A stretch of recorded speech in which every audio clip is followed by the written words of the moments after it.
everyone. Good morning. Teng Boo from Capital Dynamics again, your favorite YouTube channel. Well, at least I hope. So today's topic will be something that I think focuses on an issue which I'm very convinced that most people, including the ordinary Malaysians, including our politicians and policy advisors, have not really talked about or even think about or discuss. Well, we have up in the north in Penang, from Bayang Lepas to Prai Industrial Park to the Batu Kawan Industrial Park to even Bukit Metajam, all the way to Kulim, the Kulim Industrial Park and the High Tech Park. We have the corridor, which some people call it as Penang Silicon Valley or Malaysia's Northern Silicon Valley, and is Malaysia's most promising high-tech corridor. It is a home to global and semiconductor giants, Intel, AMD, and so on, and a critical pillar in Malaysia's economy. So the topic that I would like to share with you today is, will Penang Silicon Valley become another Klang Valley? Think about it. I haven't heard anyone discussing this before. So today, I'm going to go in deeper as to what I'm referring to. Penang's rise as an important hub for the E&E sector did not happen by accident. It began with the vision of Dr. Lim Chong-yu, the former Chief Minister of Penang, whose bold and very far-sighted decision in 1972 to establish the Bayang Lepas Free Industrial Zone. As some of you may know, he was able to convince 8, known as the Samurai 8, to establish their factories in Bayang Lepas. And this laid the foundation for Malaysia's E&E sector. As I have explained elsewhere, without the E&E sector, particularly the semiconductor-related sector in the Malaysian economy, Malaysia's economy now would be at the level or similar to what the Philippines is going through. When people say that an ex-Prime Minister of Malaysia is the father of Malaysia's industrialization, I would simply say that's bullshit. Really BS. The father of Malaysia's industrialization, successful industrialization, the credit has to go to Lim Chong-yu. Let's move on. From inception of Malaysia's free trade zone in 1972, it has progressed, right? And slightly before that, this was before Lim Chong-yu's time, there was the industrial park opposite in Batu, the Mak Mandin, where you have Malawata Steel and all that established under Tunku Abdul the first Prime Minister's time. Then 1972, you have the Bayang Lepas Industrial Park, and it continues to expand. You went to Bukit Tengah, Bukit Minyak, Penang Science Park North, and then you have the latest Batu Kawan Industrial Park 3, which is about 400 acres. So there have been growth year after year, decade after decade. This 1,151 acre Batu Kawan Industrial Park is part of a master plan to develop 7,000 acres on Batu Kawan Island. And this is where, if you take the second bridge from mainland to Penang Island, this is where it connects to the Batu Kawan Island. It's got a very impressive mix of local and foreign multinational. You can see as you drive, going to the bridge, you can see a big, impressive building of, for example, land research. Then, I skip a bit because in Bukit Metajam, there are also very interesting companies there, or even in Nibong Tobau. Then there's the Kulim High Tech Park, the one that probably you might, if you have not visited there, if you've just read about it, you might have certain impressions or expectations of this Kulim High-Tech Park. Construction was started in 1994, so was officially launched in 1996. That is about 30 years ago. That's a long time, right? And then it's called Kulim High-Tech Park, right? So you would imagine certain things would have developed, certain things would have been achieved after 30 years. Well, I was there. I went to visit and see what Kulim High-Tech Park is all about. It says, as a fully integrated high-technology park with a tagline, leading global science city, Kulim High-Tech Park is aimed to lead Malaysia into a more robust industrial economy, focusing on high technology, manufacturing, advanced technology, R&D activities. Wow. Sounds great, right? I mean, it's like as if we're going to another country. Then you read stories like Infineon built the world's largest silicon carbide fab in Kulim, 7 billion euros. That is about 40 billion ringgit. My goodness. Our national semiconductor strategy only talks about 25 billion ringgit. This single fab in Kulim is more than our entire national semiconductor strategy. Then reality sinks in when you go there. Well, I mean, I don't want to say much about Infineon, but the building looks kind of old from the outside. I didn't go inside. And then you see this car parked outside Infineon Kulim. But that's not the only car. You know, these are along the road in front of this huge fab. You have cars of the employees parked by the roadside under the super hot sun. And then I didn't show you the photographs. There are lots of motorcycles parked, like in a jungle. So you have a high-tech park, right? That's supposed to be housing advanced technologies, world-class companies. It's not just Infineon. You have Intel, you have Short Glass, you have Osram. You would expect, well, maybe I get into a real Silicon Valley class quality type of park, right? Instead, I get cars of their workers parked all over the place under the hot sun without even trees planted. And the fab was completed quite some time ago. That's the fab. But what about the high-tech park itself? It's 30 years old. And that's not just it. Can you see the signboard? Can you see what is written on it? This is a signboard in a supposedly world-class high-tech park. Long story short, I was extremely disappointed with Kulim High-Tech Park. But that's a different story. I don't want to get sidetracked. When you see the video, you'll see that, well, you know, the Kulim High-Tech Park and the Kulim industrial area is huge and it's big. And you have Inocom, like far, far away. Suddenly you have another factory far, far away. I just can't imagine if I'm working there, how inconvenient the whole place is going to be. 30 years. That's how long it has been. And yet, we have this. Now, if you compare Klang Valley, about 9 million people, depending on how you define Klang Valley and depending on your sources, but generally 8-9 million is about there. KL city itself is a bit below 2 million, but if you include PJs, Subang, Klang and all that, Shah Alam, then you get to this figure, right?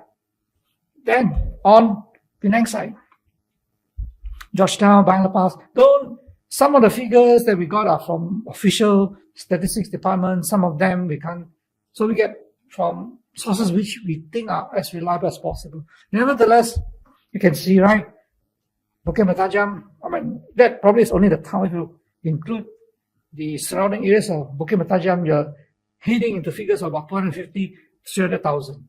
And Batu doesn't include Prai. So all in all, you're looking at a corridor from Georgetown, Bangladesh to Batu, to Bukit Mertajam, to Kulim, to Batu Kawan, and if you include things like very nearby areas, Nimung Tabang, you're getting to a few million people, pretty densely populated. That is, now, imagine this so-called Penang Silicon Valley. Imagine the population increases to what, 7, 8, 9 million, which it will because you have a very vibrant semiconductor and semiconductor related companies there, and that is still doing much better than other industries in Malaysia. So I can imagine the growth in economic activities, the growth in population will be relatively faster than other regions in Malaysia. And the other companies which are established there, like ASE, one of the largest OSAT player in the world, is almost completing a huge expansion, and its subsidiary Spill is also building there, and some of the Chinese semiconductor firms are moving in, and Lam Research Facility, which was completed not too long ago, is huge. So the question of population growth in that corridor is a given. It's only a question of how fast it will grow, how fast the population, absolute population, and the population density will reach Klang Valley or even surpass Klang Valley. And this is before the completion of the Penang Airport. So the thing is Penang spending billions to make traffic worse? You know, if you go to the Penang Island, the traffic jam, it's as unpredictable as Klang Valley. It can be worse or even worse than Klang Valley, depending on what road, what time, and whether you're lucky or unlucky. I've taken from the Bang Lepas Airport to city center in Georgetown, I've taken journeys which have lasted 80-90 minutes. So you take a drive, this is what I did. I drove from the Penang Island, from Bang Lepas side, right? Or even the city center of Georgetown, to cross to the mainland, to Prai, to Bukit Mertajam, to the Batu Kawan Island, to Kulim High Tech Park. And you can see the roads were getting congested, and you can see a lot of road widening, a lot of road construction. Doesn't that ring a bell? Doesn't that tell you that, hey, hello, this is Klang Valley number 2, and the population of this Penang Silicon Valley has not even reached the stage of Klang Valley yet. Klang Valley, for all its supposed economic heft, is a tale of caution. Once hailed as a model of socio-economic progress, Klang Valley now groans every day under the weight of its own chaotic, haphazard, and corrupted growth. Are you tired of doing investment research on stock markets? Want to spend time on your hobbies or go out with your friends instead? Introducing iCapital, where you can get independent, objective, and comprehensive investment advice on the go. Available in English and Mandarin and can be accessed via app, website, and print copy. We provide thorough, first-hand research-based findings on listed companies, economies, and stock markets, and clear perspective of how markets interact and how they influence investments, as well as provide Malaysian and global stock recommendations, stock portfolios with outstanding performance to follow. Subscribe now to iCapital for stock news. From only 49 ringgit a year, start investing like a fund manager. Subscribe now at www.icapital.biz. I've shown you before in my other YouTube videos, but this is one where it says that Klang Valley motorists spend over 580 hours a year stuck in traffic. My God, 580 hours. How many days is that? That's, you're wasting your life just getting stuck in the traffic. You're shortening your life.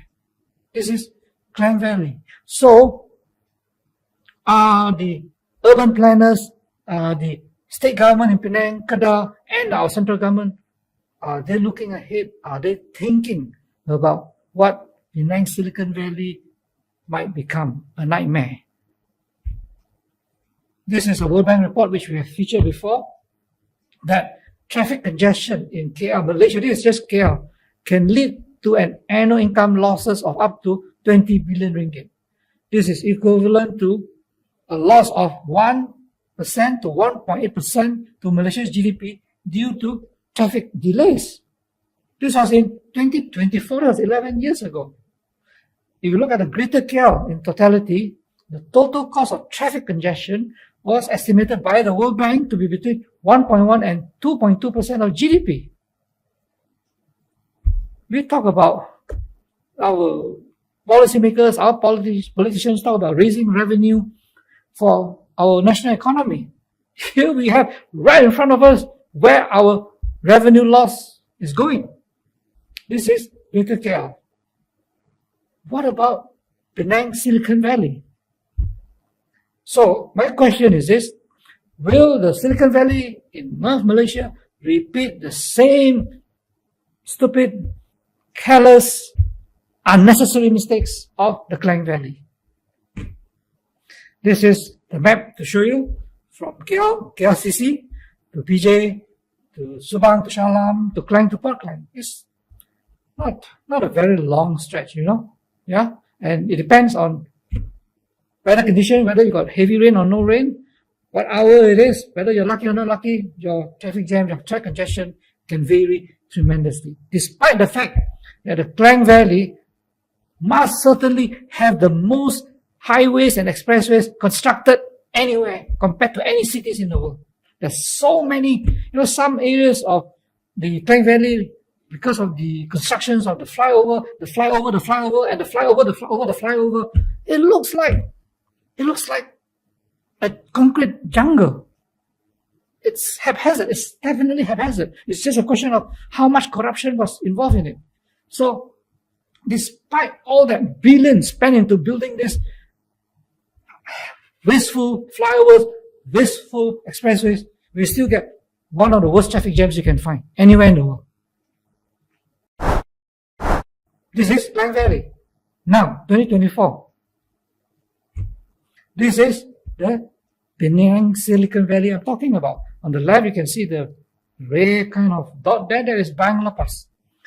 To the north, it goes to Prime Bukit Matajam. That's through the first bridge. And then from there, you can drive right to Infineon, the factory in the Kulim High Tech Park. Then you come down to Kulim, then you go down to the Batu Industrial Park, and then you join with the second bridge. And a bit below Batu Industrial Park, a bit below Sungai Bakap, Nibung Terbak, another thriving urban place.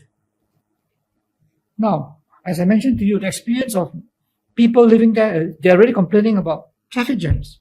They're complaining about so many constructions. And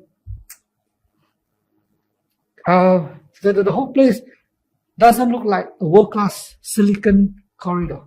You got rubbish, you got toilets which are, well, not to be proud of.